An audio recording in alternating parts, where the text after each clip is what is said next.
வணக்கம். ஜூலை மாத ராசி பலன்கள். இந்த வரிசையில் நம்ம பார்க்குறதுக்கு முன்னாடி உங்களுடைய ராசிக்கான பலன்களையும் உங்களுடைய லக்னத்துக்கான பலன்களையும் சேர்த்து பார்த்துக்கோங்க. ஏன்னா அப்படி பார்க்கும்போது உங்களுக்கு இன்னும் கொஞ்சம் அக்யூரசி கிடைக்கும். ஏன்னா விதிப்பாதி மதிப்பாதி அப்படிங்கிறதுல கோச்சாரத்தின் அடிப்படையில் ராசியிலிருந்து மற்ற கிரகங்கள் எல்லாம் எப்படி இருக்குது அப்படின்னு பார்க்குறது ஒரு பக்கம். அதை தாண்டி லக்னத்திலேருந்து அந்த கிரகங்கள் எந்த பொசிஷனில் இருக்கோ அதையும் பார்த்துக்கிட்டிங்கன்னா, ஸோ உங்களுக்கு இப்போ நீங்கள் ஒரு மேஷ ராசி துலாம் லக்னம் அப்படின்னு வச்சுக்கிட்டிங்கன்னா, மேஷம் துலாம் ரெண்டுக்குமான பலன்களை சேர்த்து பார்த்து ரெண்டையும் கம்பைன் பண்ணி நீங்கள் ஒரு பலன் உங்களுக்கு கிடைக்கும்போது அது இன்னுமே கொஞ்சம் உங்களுக்கு அக்யூரேட்டாக இருக்கும். மூன்றாவது ஒரு ஸ்டெப் இருக்குது. அது உங்களுடைய பிறந்த ஜாதகத்தில் இருக்கிற அந்த இப்போ ஒரு கிரக நகர்வுகள் இருக்கும்போது உங்கள் பிறந்த ஜாதகத்தில் இருக்கிற கிரகத்தின் மேலே இந்த கோச்சார கிரகங்கள் டிரான்சிட் ஆகும்போது இருக்கிற ஒரு பலன்களும் இருக்குது. ஸோ அது அந்த அளவுக்கு போய் துல்லியமாக எடுக்க முடியாதனாலும் இது ஓரளவுக்கு பொது பலன்களாக கண்டிப்பாக ஒரு 90% அக்யூரசி உங்களுக்கு வந்துடும் இதுலேயே. ஸோ ராசிக்கும் லக்னத்துக்கும் சேர்த்து பார்த்துக்கோங்க உங்களுக்கான பலன்கள்.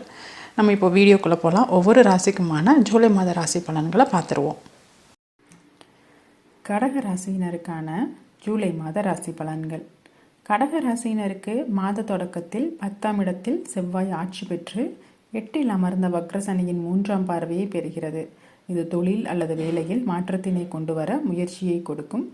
ஏற்கனவே செய்து கொண்டிருக்கும் தொழிலில் சில பிரச்சனைகளை சந்திக்கலாம். புதிய தொழில் முதலீடுகள் மற்றும் இருக்கும் தொழிலை விரிவுபடுத்துதல் இரண்டையும் வக்ரசனியின் பார்வை கெடுக்கும் என்பதால் சற்று தள்ளி வைப்பது நல்லது. ராசிக்கு 2ஆம் இடத்திற்கு வக்ரசனியின் சமசப்தம பார்வை கிடைப்பதால் சிலருக்கு வேலைக்காக குடும்பத்தினை பிரிய வேண்டி வரும். வெளியூர் வெளிநாடு போன்ற வேலைகளை ஏற்றுக்கொள்வதா வேண்டாமா என்ற மனம் குழப்பம் அடையும். ஆனால் ஏற்றுக்கொள்வது ஒரு வகையில் நல்லதே. இதனால் குடும்பத்தில் தேவையில்லாத மற்ற பிற குழப்பங்களையும் பொருளாதார பிரச்சனைகளையும் தவிர்க்கலாம். மாதத்தின் பிற்பகுதியில் செவ்வாய் 10க்கு அதிபதியாகி 9ஆம் அதிபதியாகிய குருவோடு சேர்ந்து லாபஸ்தானத்தில் அமர்வது தர்ம கர்மாதிபதி யோகமாகும். இது தொழில் அல்லது வேலையில் நல்ல முன்னேற்றம் தரும் காலமாக அமையும். புது ஆர்டர்கள் மூலம் லாபம் கிடைக்கும். இந்த காலத்தினை சிறப்பாக பயன்படுத்தி கொள்வது நல்லது. மேலும் செவ்வாய் குருமங்கள யோகத்தில் 11ஆம் வீட்டில் அமர்வதால் குடும்பத்தில் எதிர்பார்த்த சுபகாரியங்கள் நடக்கும். புதிதாக வரன் தேடுவோருக்கு வரன் அமையும். காதலில் இருப்போருக்கு திருமணம் கைகூடும். பிள்ளைகள் வழியில் சுபகாரியங்கள், கிரகப்பிரவேசம், சீமந்தம் போன்ற சுப நிகழ்ச்சிகள் செய்யலாம். தந்தை வழி சொத்துக்கள் மற்றும் பூர்வீக சொத்துக்கள் இவற்றால் ஆதாயம் உண்டு. குலதெய்வ வழிபாடு மற்றும் முன்னோர் வழிபாடு, விட்டுப்போன குடும்ப சம்பிரதாயங்கள், பூஜைகள் இவற்றை மீண்டும் எடுத்து செய்து முடிப்பீர்கள். 12ஆம் இடத்தில் தன மற்றும் குடும்பாதிபதியாகி சூரியன் சுகாதிபதியோடு சேர்ந்து அமர்வதால் குடும்பத்தோடு சுற்றுலா, கேளிக்கை, உல்லாசம் போன்றவற்றை மேற்கொள்ள விரும்புவீர்கள்.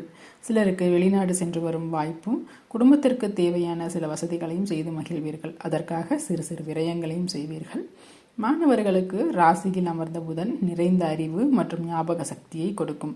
விரும்பிய படிப்பு மற்றும் கல்லூரியை தேர்ந்தெடுக்க முடியும். கல்வியில் முன்னேற்றம் உண்டு.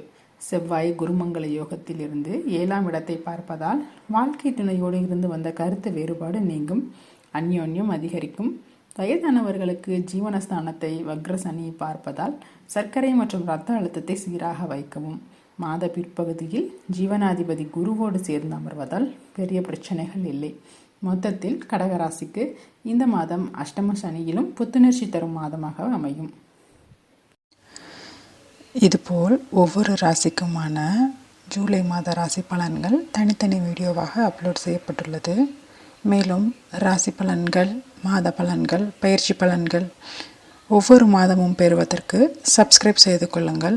அதிகமான நேரம் இதற்காக செலவழித்து நாங்கள் எழுதுவதால் மற்றும் வீடியோவாக மேற்கொள்வதாலும் நிறைய பேருக்கு பயன்படும் வகையில் இதை ஷேர் செய்வதும் உபயோகமாக இருக்கும்.